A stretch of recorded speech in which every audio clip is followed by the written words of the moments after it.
Una de las propiedades más interesantes de la vida es su transformación y sus cambios que sufre en el tiempo o el proceso de evolución. Este proceso fue identificado y caracterizado como tal hace más de 100 años por Alfred Russel Wallace y Charles Darwin. Son considerados los fundadores de la biología moderna. Las características más importantes o las propiedades más fundamentales de la evolución biológica la podríamos resumir en tres.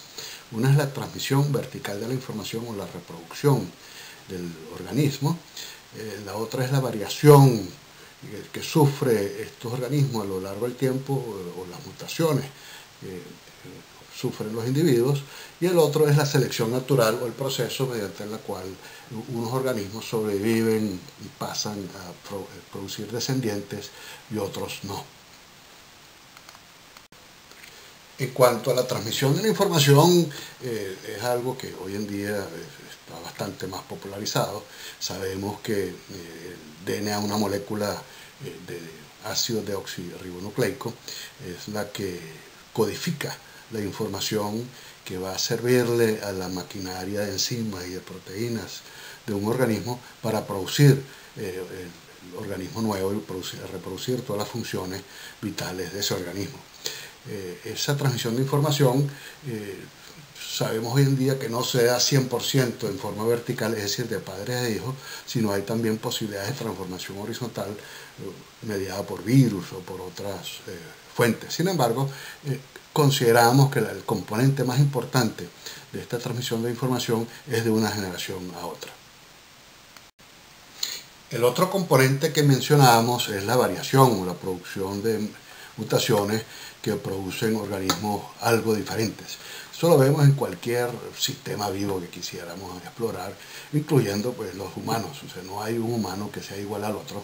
Todos variamos en pequeña o en grande medida de los otros humanos sobre la Tierra, y a pesar de que haya miles de millones de humanos en la Tierra, ninguno es igual al otro.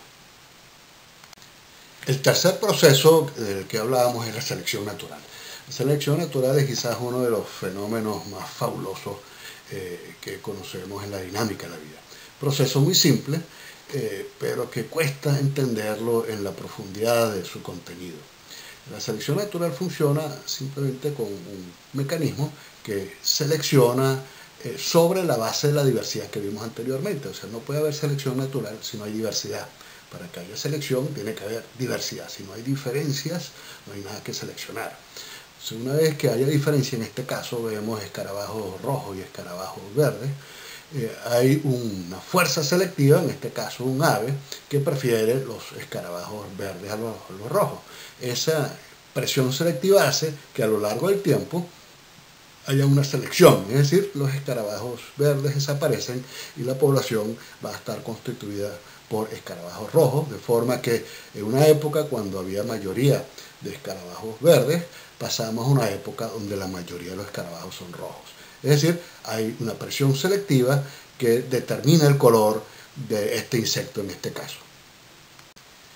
Estos cambios los podemos resumir en esta lámina como los de selección individual y los de selección sexual. Es decir, la selección biológica implica de que exista una reproducción, es decir, producimos nuevos organismos. Esta reproducción o durante este proceso se producen mutaciones, hay una variación, después hay una expresión del genotipo. Eso no basta solamente la información que uno tiene en los genes, sino cómo se expresa, cuáles son las influencias ambientales que logran producir la expresión final de este organismo. La selección actúa sobre esta forma final, y después existe nuevamente un proceso de reproducción que en la mayoría de los casos está acompañado por sexo, es decir, por reproducción sexual.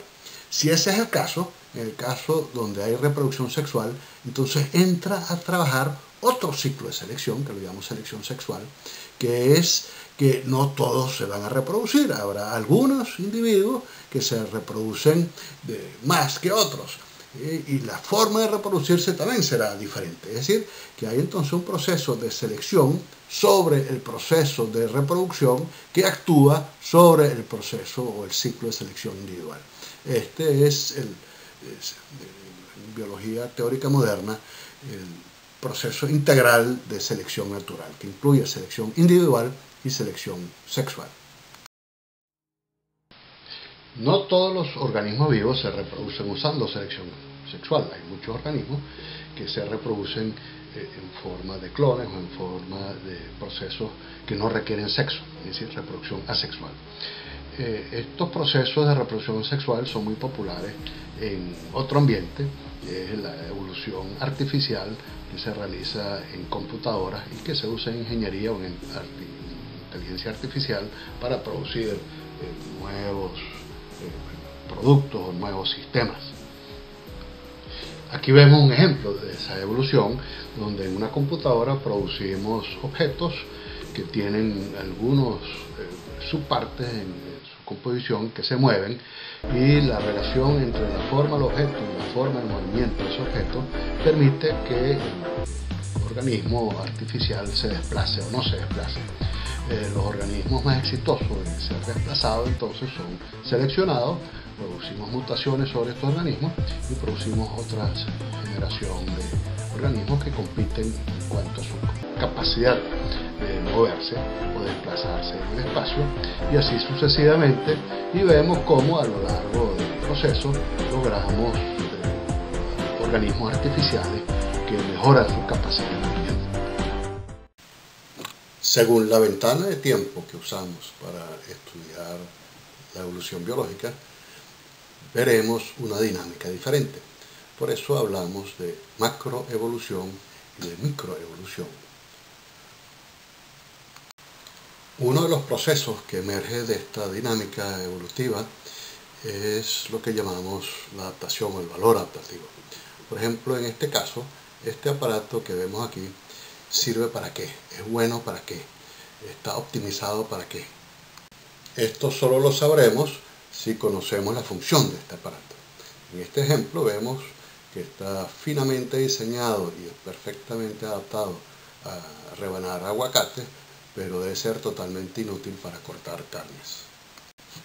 Este proceso de adaptación, dependiendo del entorno, entonces produce una especiación, es decir, una diferenciación de la población que se adapta a diferentes circunstancias, produciendo especies diferentes que a su vez se agrupan en familias diferentes, en órdenes diferentes, produciendo la biodiversidad que conocemos hoy en día.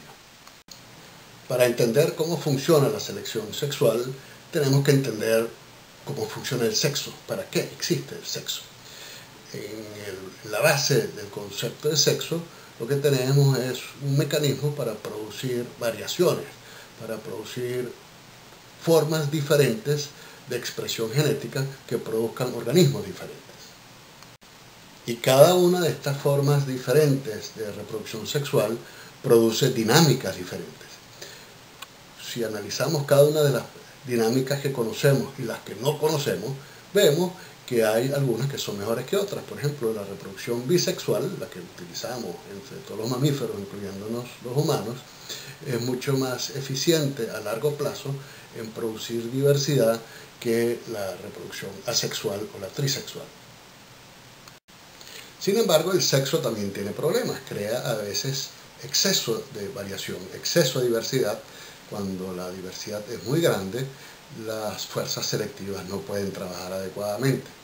Y una de las formas que inventó la evolución para resolver este problema es lo que llamamos la homofilia o la reproducción asortiva, la reproducción entre parejas que se parecen, que tienen un parecido importante.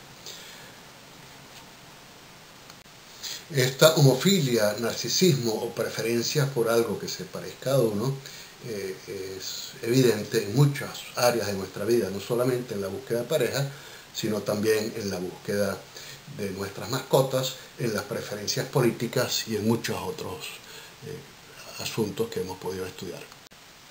Podemos decir entonces que la revolución del sexo, la evolución de la vida, trajo como consecuencia la formación de la familia.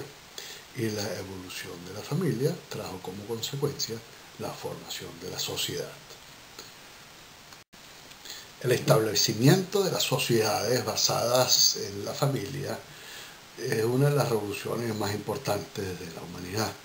Esto permite crear sinergias que posibilitan realizar acciones y lograr objetivos que de forma individual son totalmente imposibles de imaginar.